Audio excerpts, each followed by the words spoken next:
Good afternoon sa inyo lahat. Anyway, una-una, I'd like to thank all of you again for coming here and for taking the time to join us in this class and for entrusting us na mag-go naman sa inyo yung mga things that were also just passed on to us.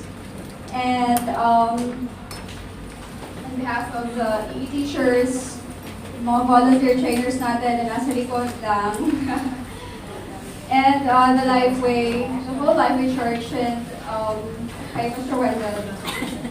So welcome to the second Evangelism Explosion training. And yeah, gusto ko lang din sabihin sa inyo naman, just to be clear, that I'm not a professional teacher, meaning I did not go to a college to be trained how to teach, but I want to assure you that lahat ng mga teachers at we know our responsibilities as a teacher, and we also keep in mind yung warning ng Panginoon to those who are given the task to teach, kasi alam naman natin that teaching is a very crucial job. So, we would like you to know, everyone, that we will give you our best. You know, we we are fully dependent upon the Lord sa gagawin namin, and we hope and we pray that all of you here will have a heart that is ready to learn, willing to learn, and be humble enough to accept yung mga Okay, so let's start. Okay, our class natin is entitled Evangelism Explosion. Meron ba dito na naging anak ng evangelism explosion? Bale, naging Kristiyano siya because you were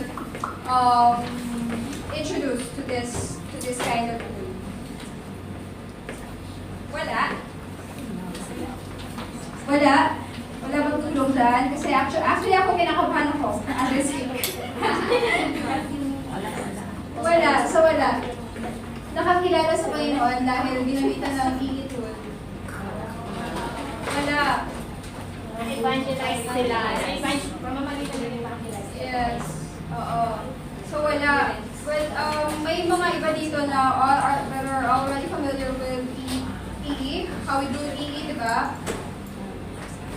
Okay, so anyway, as we go along, malalaman nyo din how it works.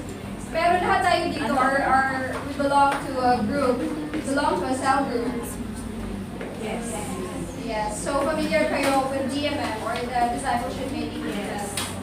Okay, nabanggit ni Pastor kanina that before we go through the DMM, dapat makilala muna natin si Jesus. Dapat, kasi ibig sabihin ng disciple is a learner or follower of Jesus.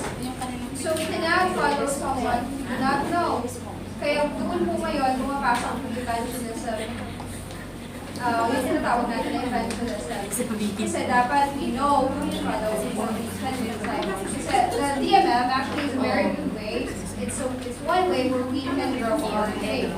Kaya dapat na ang tamang pagkakasunod-sunod is evangelism bago pa mangyayari yung discipleship faith. So, nakuha. Okay. So, but in this class, we plan to meet for 12 weeks. But then, the original plan is to meet for 12 weeks. And then, 10 of those weeks we will go out. Yung sinasabi ni Pastor kanina to do the OJT. Kasi we need to practice whatever we have learned inside this class. Kasi nga naman, the success po of Evangelism Explosion actually does not lie on how well we've memorized the verse. Ang success ng Evangelism Explosion hindi nakasalalay sa kung gaano natin ka-memorize yung whole outline, gaano natin ka-memorize yung verses na nandoon.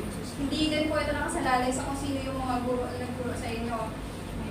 Ang success ng Evangelism Explosion lies on our commitment and on our willingness to really to go out there and do evangelism. Kaya, napaka-importante na magkaroon tayo ng tinatawag na OJT. So after yung 12 weeks na ito, the 2 of those weeks, ang gagawin natin is lecture muna, dito muna tayo inside this classroom and we will do the lecture. And then after this, on the third week, we will start the OJT na po. Meron pa po space dito sa harap. You can, pwede naman pumupo pa dito. Okay lang. Start ko lang.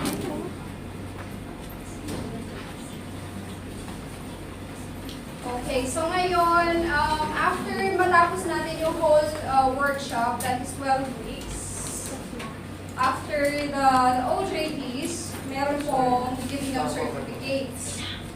Now, ang sabi ni Pastor kanina, gusto niya lahat memorize. He's very strict about the memorization of the verses now. And which is good, kasi kailangan natin yan. But also, merong sikreto ang PE, which is not a secret at all. Meron silang kasabihan, ang sabi doon is, only those who quit will fail. Ibig sabihin actually, supposedly, ay lahat nakakasa kung makuha mo yung 12 weeks na yun. Pero dapat hindi yun maging excuse para hindi na din mag-aral, no? Hindi tayo maging kampante na lang na because alam namin na papasa kami kung aabot kami dun sa 12 weeks na yun, maging kampante, maging lax tayo sa pag-memorize. Kasi importante, napaka-importante yung mga verses na gagamitin natin kasi ang product na siya gusto natin isa out is salvation. So dapat meron tayong mga backup verses doon. Kaya importante yun. But anyway, again, after the 12 weeks, there will be the giving out of certificates. And then, ang generosity po ng EE, makikita natin doon sa kanilang willingness na ipasa tayong lahat. Kasi tandaan natin, kasi alam ng EE, it should be, we should all be aware na hindi naman tayo accountable talaga sa EE. Tayong lahat na natuto ng EE, hindi tayo mananagot sa church. Hindi tayo mananagot sa EE mismo, EE which is an equipping ministry. Hindi tayo mananagot, wala tayong pananagutan kay Pastor. Tayong lahat, we are all accountable only to one person and that is who? That is who? Yes, Jesus. Kasi kung matatandaan ninyo, there is a verse in the Bible that says, to whom much is given, much is required. To whom much has been entrusted, much will be given. So dapat yun will be his shields, no? Dapat nakakatabi. Dahil sinabi ng Panginoon, it's a warning. After this kasi, madami na tayo matututunan. So dapat lahat ng matutunan natin, we will apply it. And we will apply it on our organizations para hindi siya sasayang. Okay. Kasi ang class natin ay tinatawag natin Evangelism Explosion. Ano ba ibig sabihin ng Evangelism? So that's why is familiar with the meaning of Evangelism. Sige, go.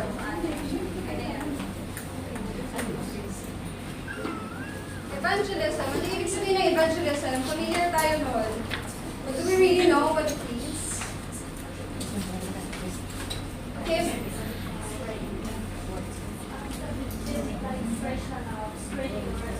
Yeah, very good.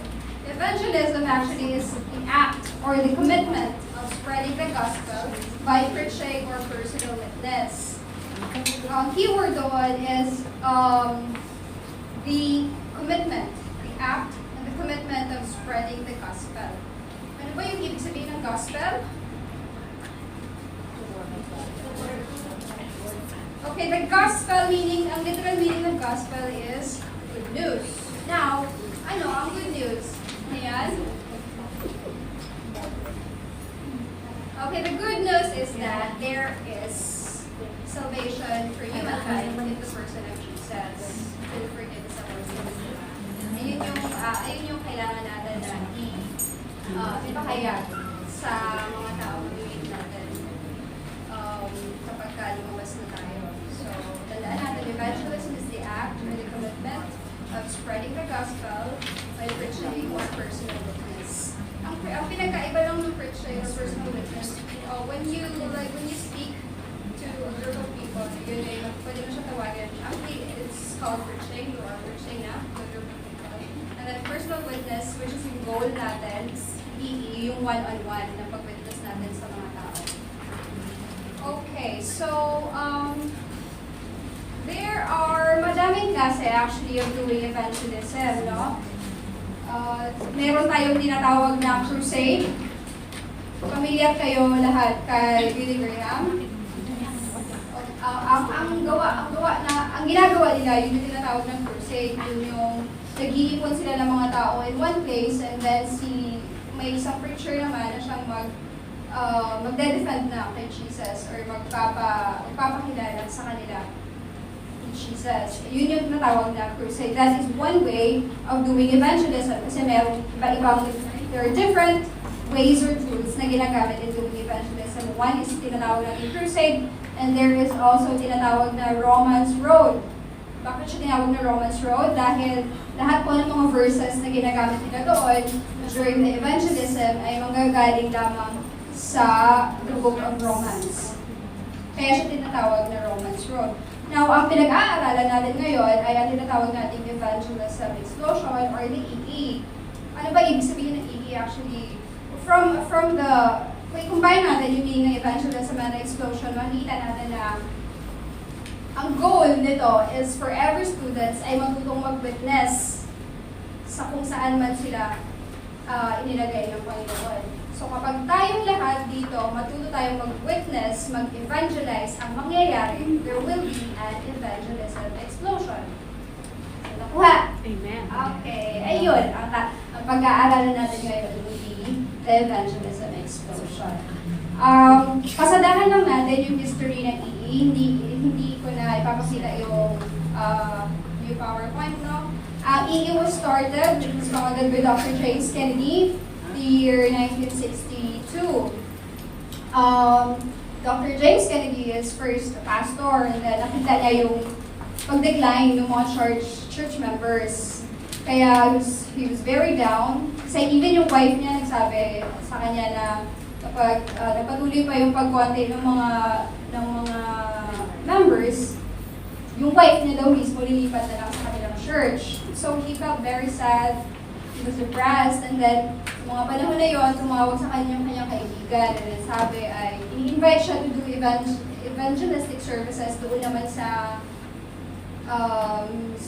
church ng kanyang kaibigan. So even though he felt very depressed, sabi niya na, sa isip niya, sinasabi niya, ako pa talaga in-invite, na ako nga itong halos paubos na yung members of my church, then ako pa in-invite for evangelistic services.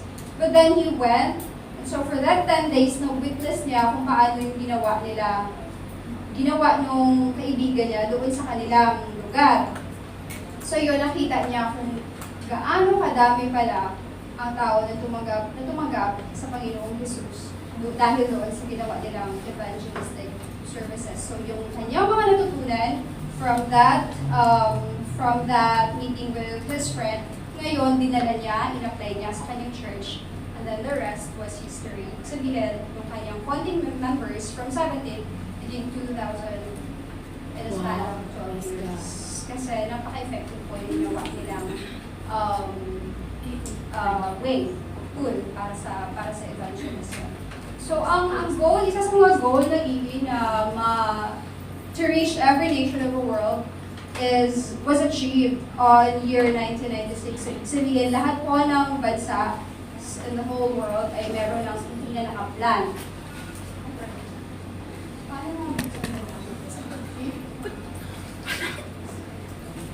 Yung ano lang, yung vision and vision. Okay, kasi ang mission ng EV is to glorify God by equipping believers to multiply in and through churches. Di ba may mission and vision, lahat ng organizations. Ang mission, ibig sabihin niyo kung anong ginagawa ng organisasyon na yan. So ang mission nila is to glorify God by equipping believers to multiply para tumami in and through churches. Ang kanila namang vision or yung goal nila, kung ano yung gusto nilang ma-reach, ma-accomplish ng organization, is that every nation, equipping every people group and every age group to witness to every person. Ang lahat daw ng mga bansa, matutong mag-equip ng every people group. Alam mo yung people group na sinasabi na yan? Kasi even though that he is present in many nations already, there is a chance, there is a possibility na meron pa din mga lugar dyan in that nation na hindi pa abot, hindi pa nakakilala ng Panginoon. Kaya ngayon, ang gusto nilang ma-accomplish is that every people group, ang salitang people group is familiar lang siya with mga missionary or missionaries or mission groups. Kasi ang people group kung sa atin ngayon, ito yung mga Tagalog, Bicolano, mga Aita, yes, yung mga ganyan. Yun yung people groups. So, ang mission nila is to reach every people group, every age group, yung mga ka-age, ka-gen, ka-generation, para ma-equip at matutong mag-witness sa Panginoon. At tandaan po natin, ang EE is actually first and primarily an equipping ministry. Yung goal nila, ma-equip lahat ng believers para matutong mag-witness for the Lord. Merong dalawang handbooks. Yung isa is called EV2 and yung isa is Share Your Faith. Now, yung mga maliliit na booklets na yan, gagamitin din natin yan. So, pag-click na lang, maybe later on, si Ate Jo will explain to you. For now, dito tayo mag-focus sa handbook na ito. So, Share Your Faith. Okay, you open it. On the first page, meron siyang blank and meron siyang parang the motto or the goal of the ang sabi dyan, when people are effectively trained to share their faith, they will do so regularly with great joy and wonderful results. Tama, di ba? Kasi kung tayong lahat ay matutong matuto ng mag-evangelize, magiging parte na ito ng buhay natin. We'll do it even with great joy and makikita natin mga results from doing it. Then the next page is the table of contents. The next, yung welcome. Pakisundan lang ako ha kasi gagamitin natin ito. The welcome. And then, doon tayo magpunta sa page 7. So, magpakanta muna tayo bago umpisahan yung lesson.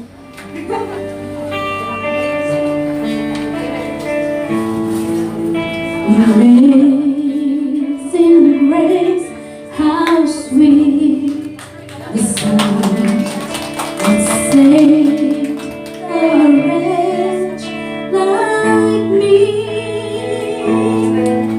I was lost, but now I'm found. Was blind, but now I see. Twas grace that taught my heart to feel, and grace my fears relieved. How preciously that grace appeared the hour I first believed. My chains are gone, I've been set free. My God, my Savior has ransomed me. And like a flood, His mercy reigns, unending love, amazing grace. The Lord has promised good to me. His word, my hope secure. He will my shield and course me as long as I've endured. My chains are gone, I've been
lahat are, we have fallen nature.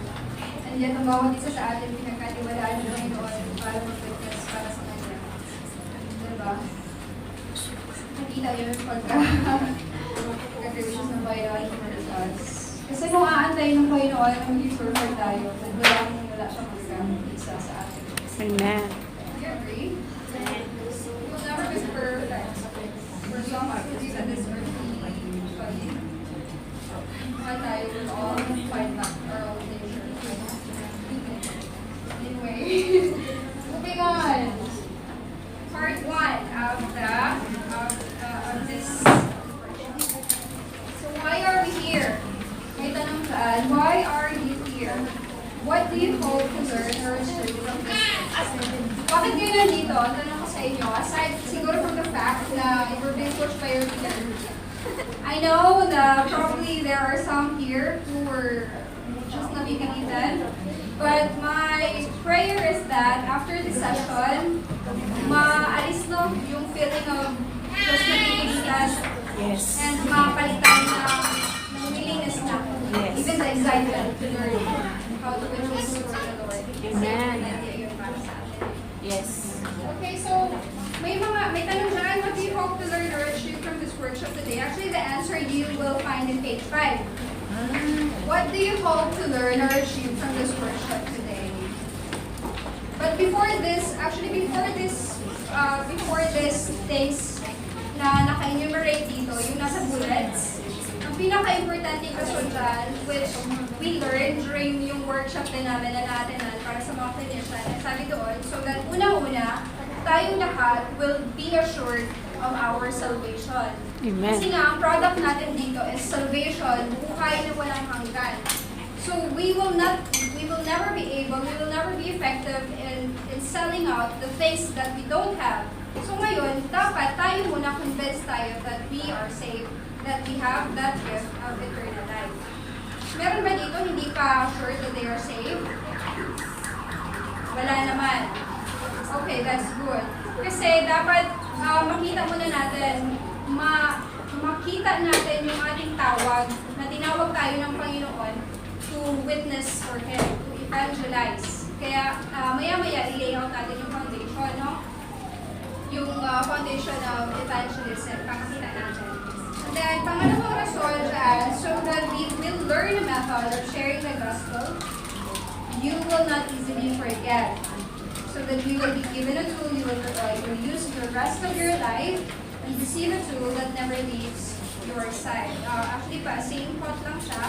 Kasi napakadali po ng gagawin natin na tool.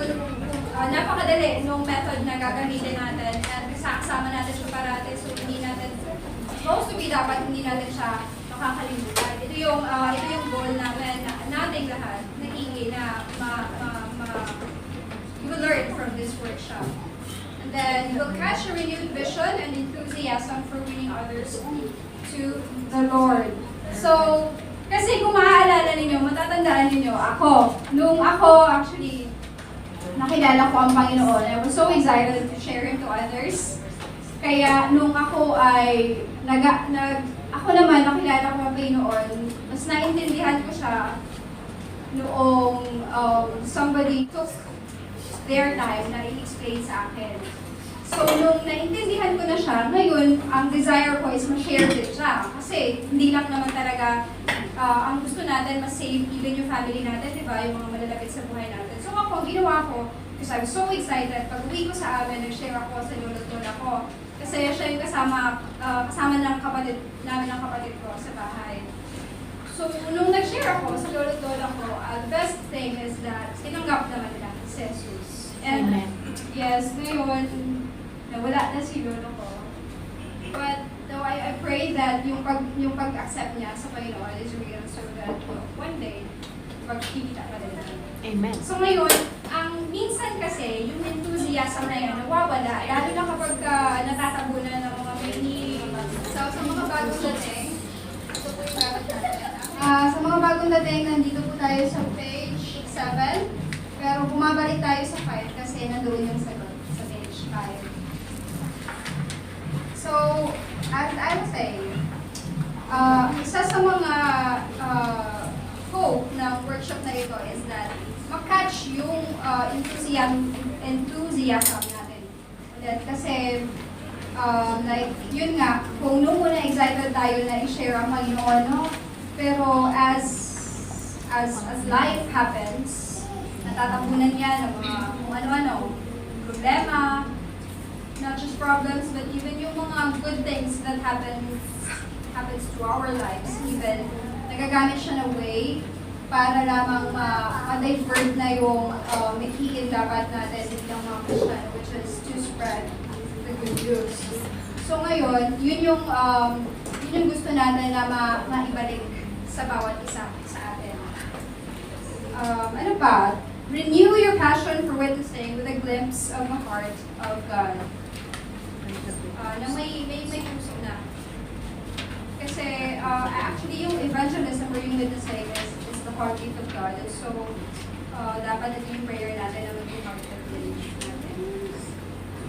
And then, discover ways to cultivate friendships and to opportunities to share the gospel. Yung mga friendship na nag-form natin outside, kasi diba mahilig tayo, ang bilis natin makapagkaibigan mga Pilipino, hindi naman kasi tayo yung kagaya ng mga Amerikano na parang, or even yung mga kagaya ng mga Amerikano na parang wala pang kailang. Tayo kasi hindi tayo makapagkaibigan. So yun, parang hindi yung waste yung friendship na develop natin outside. Pasok natin yung Panginoon kasi mas maganda, di ba? So yun. And then one more, ito yung para tayo lahat ma-equip. Hindi na siya nakasulat dyan, pero para tayo lahat will all be equipped to mobilize our church in doing evangelism. Ibig sabihin, tayong lahat na natutong mag-evangelize, mag-witness, ay magamit ng ating church, denomination where we belong, para mapakilos natin yung ating simbahan in the works of evangelism. Kagaya ngayon, yung binigay sa amin na pagkakataon na magturo, ito din ay ito din, yung lahat ng mga natutunan din ninyo ngayon, probably in the future kayo din will also be given the chance na magturo. Hindi lang naman in the classroom setting, pwede naman kasi sa labas. Yun po, isa sa mga points natin ng workshop. Okay. Now, pangalawang tanong dyan sa page 7, balik tayo. Why do you want to share your faith with others? Bakit ba natin dapat na naisin na ipahagi yung ating pananampalataya sa iba? Okay, dito sa mga sumusunod na naka-enumerate dyan, dito natin i-lay out yung foundation of evangelism. Dito natin malalaman kung ang evangelism ba is for us, tayo ba lahat is tinawag to evangelize, or just a few people. Una-una nakasulat dyan, it is Jesus' first command. Let's go to the page 11, the hand outline of gospel. So, kanina nabanggit ko sa inyo that our method na gagamitin dito, it's very easy, it's fun, and it's easy to learn. Actually, yung tool na gagamitin natin is yung mga daliri ng ating kamay. Kaya siya tinawag na ito the one of the main reasons believers are reluctant to share their faith is that they do not have a usable and effective tool available. When the tool that we offer here is easy to learn, fun to share, and nearly impossible to forget. And the best thing is that we'll always have it with you. Say ito po yung ating kamay. So, bali, itong ating limang mga daliri na ito will be the skeleton of our outline. Skeleton lang siya. But, kasi like, itong thumb na to, it represents a point. And then in every point, there will be 6 sub-points. So, mangyayari the main point, then the sub-point plus the verse, the sub-point plus the verse, plus the story, plus the transition. Kaya merong 6. In every point, there are 6 subpoints.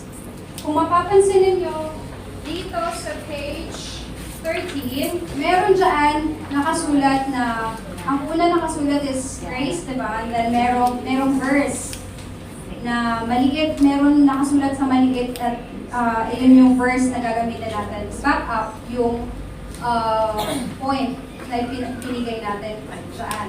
So, ang mangyayari nito, sasauluhin natin yung whole outline. Okay. Like for example, yung unang point is grace, pero actually yung word na gagamitin natin dito is heaven. In exchange for grace. Heaven.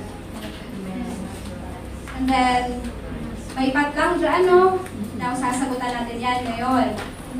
Sauluhin natin, plus yung Romans 6:23, hindi natin sauluhin lang yung Romans 6:23, literally. Bale, yung, ano ba yung kasulat sa Romans 6:23? Ano yung nakasulat doon? The wages of sin is... Writing nila. For the wages of sin is death, but the gift of God is eternal life. Christ our Lord. So yun yung sasauluhin ha, hindi lang yung Romans 6:23. Okay, umpisahan na kaya natin. Okay, ako muna, and then pwede nyo isulat yung mga patlang sa base doon sa sasabihin ko ngayon para mamaya kasama ko kayo. Heaven is a free gift. It is not earned or deserved. Yes. Pangalawa, man is a sinner.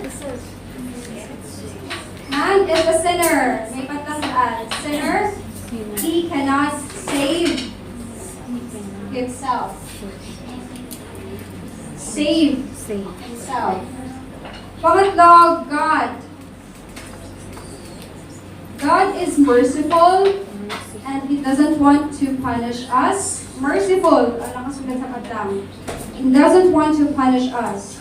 But God is also just sa patlang, and must punish our sin. Christ is both God and man. He died on the cross and rose from the dead to pay the penalty of our sins and purchase a place in heaven for us. Faith is not just head knowledge, nor is it temporal faith. True saving faith is trusting in Jesus Christ alone for our eternal life. Okay, nasulat na lahat? Okay, samahan ninyo ako. Sama-sama tayo lahat ngayon na lang, kasi yung whole outline. Una, heaven. Is not word or deserved. Man is a sinner cannot save himself. God is merciful and does not punish us, but out of justice must punish our sins. Christ is both God and man. He died on the cross and rose from the dead to pay the penalty of our sins and purchase a place in heaven for us. Faith is not a knowledge, nor is it a temporal faith. True saving faith is trusting in Jesus Christ alone for our life. Okay. So, bali ito yung whole outline ng ating gospel presentation. Pero kapag doon na tayo sa actually meron kayang introduction. So, meron tayong introduction before pa nitong whole outline. Ito yung kailangan natin ma-present sa kanila kasi dito, itong mga verses na ito ang nag-back up yung claim natin that there is a free gift of eternal life. So, kailangan ma-memorize natin ito. And then after nito, meron pa po tayong tinatawag ng commitment. Kasama pa din po iyon sa mga babanggitin natin. Sa page 44, tingnan lang natin. Introduce ko sa inyo yung whole outline from the introduction until doon sa commitment commitment part hanggang from page 44 yan hanggang page 51. Bali, ito yung magiging whole outline natin. Kasama na dyan yung tinatawag natin na 2 diagnostic questions. And then yung commitment and follow-up na makikita natin sa page 50 and 51. So this whole page, pinapakita din dyan yung magiging story. Kung makikita ninyo, sa page 45 sa baba, meron tinatawag na friend's gift. Friend's gift. Bali, iyan yung tinatawag natin na story na kailangan din natin sa ulitin. And then after the story will be the transition bago tayo pumunta doon sa man. Nakuha na? So, ang mangyayari will be the point, ito na yung tinatawag ko kanina, main point, then the subpoint, the verse, the subpoint, the verse again, the story plus the transition. Actually, dito na nagkakaroon, kakatalo ang karamihan. Kasi kapag nakita ninyo yan, parang napakahaba. Tingnan, no? And it will tears in our hearts kasi mag-iisip na kung makakaya ba sa ulunin na lahat. Pero kung talagang desidido tayo, makakaya naman yan. Kasi tutulungan tayo ng Panginoon. Kasi alam natin that this is the will of the Lord, di ba? This is His will that we witness for Him. And because it is the will of the Lord, sigurado tayo na nandoon yung tulong niya. So, maski pa natuyo na yung ating memory, mga feeling natin na hindi na tayo makaka-memorize, but because this is the will of the Lord, ang sabi niya, wala imposible sa Kanya eh. So, kailangan makuhakan natin yung promise niya. We pray with faith. Kasi only by faith, we will receive yung answer natin sa ating mga prayers. So, huwag matakot, okay? We hope that by the end of the session, even on the next session, makita, this same faces pa din ang makita namin. Hindi na mabawasan. Huwag matakot, okay? Huwag matakot sa outline na iyan. Okay, punta na tayo doon sa fisherman.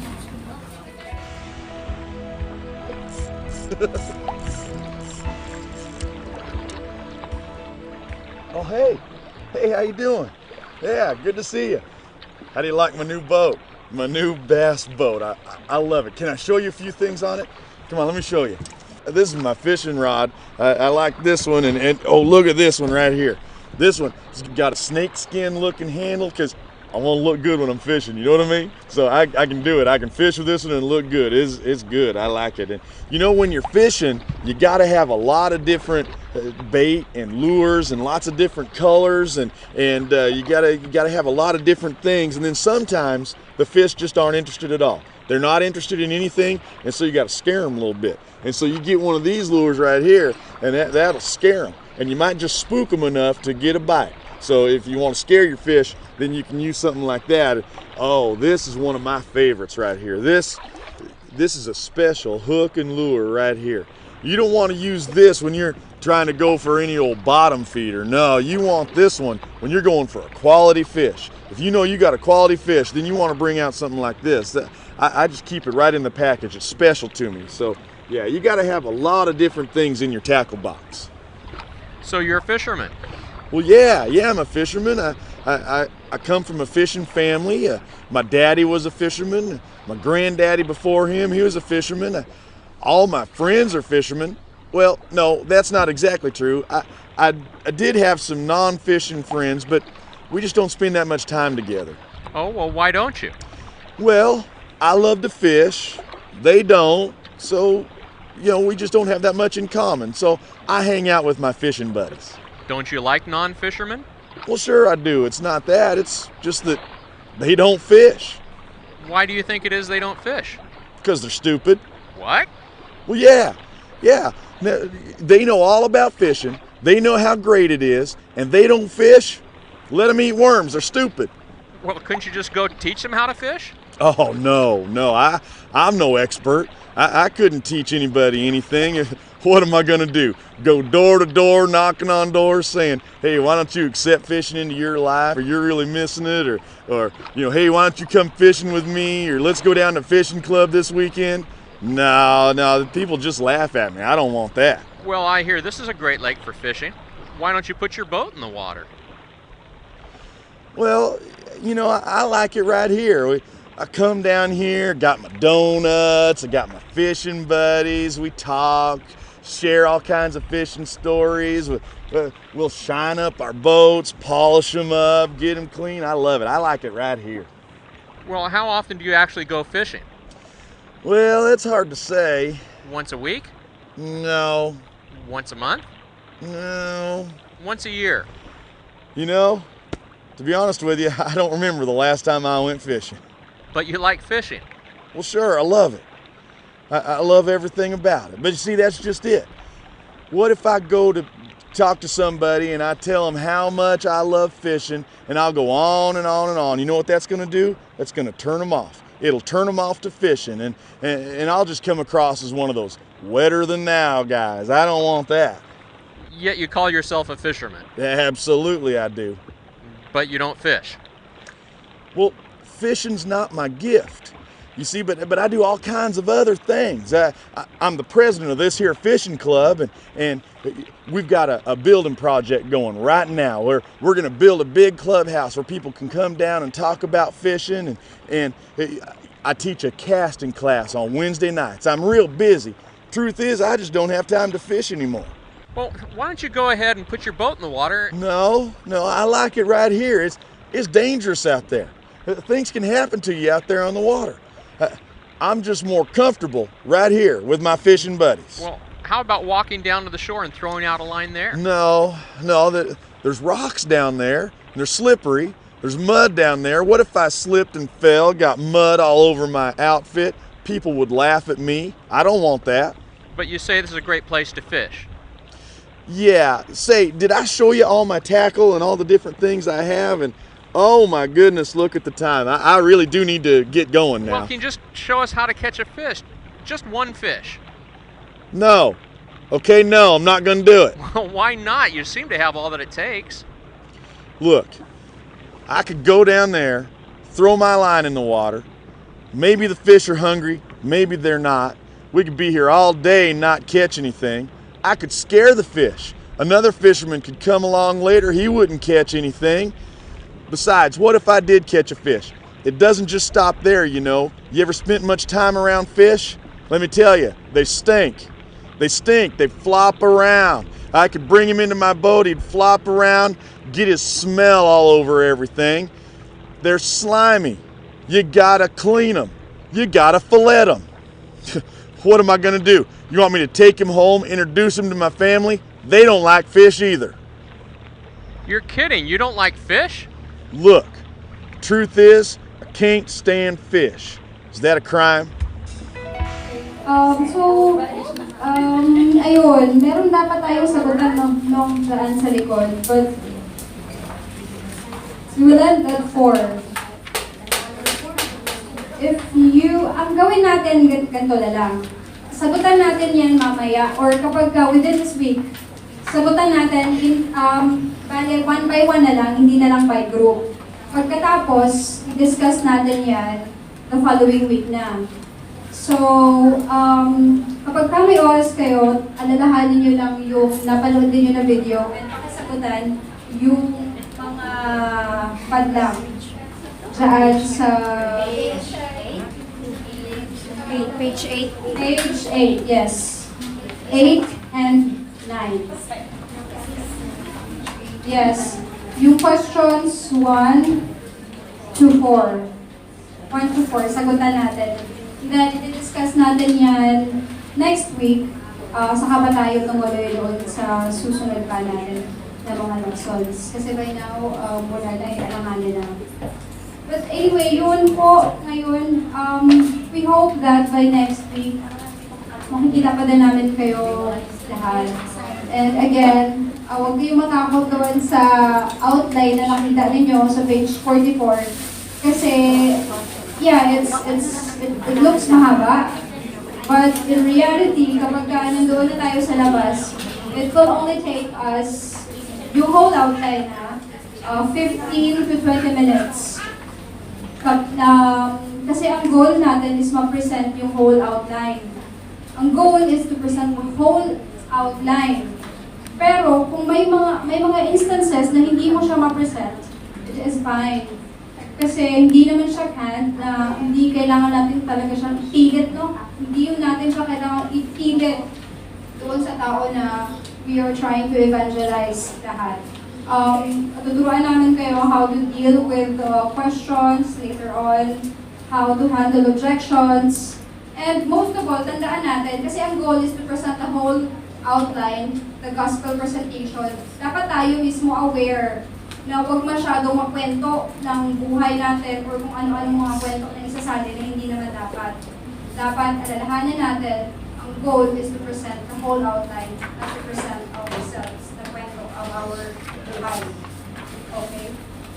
So, yan. And then after that, may babasahin tayong verse sa Luke 5 to 11. So, pakibasa na lang din at sagutan yung sa page 16 na yan. Sagutan yung mga madlang. Last 3 minutes. 16. Noted po. Page 16.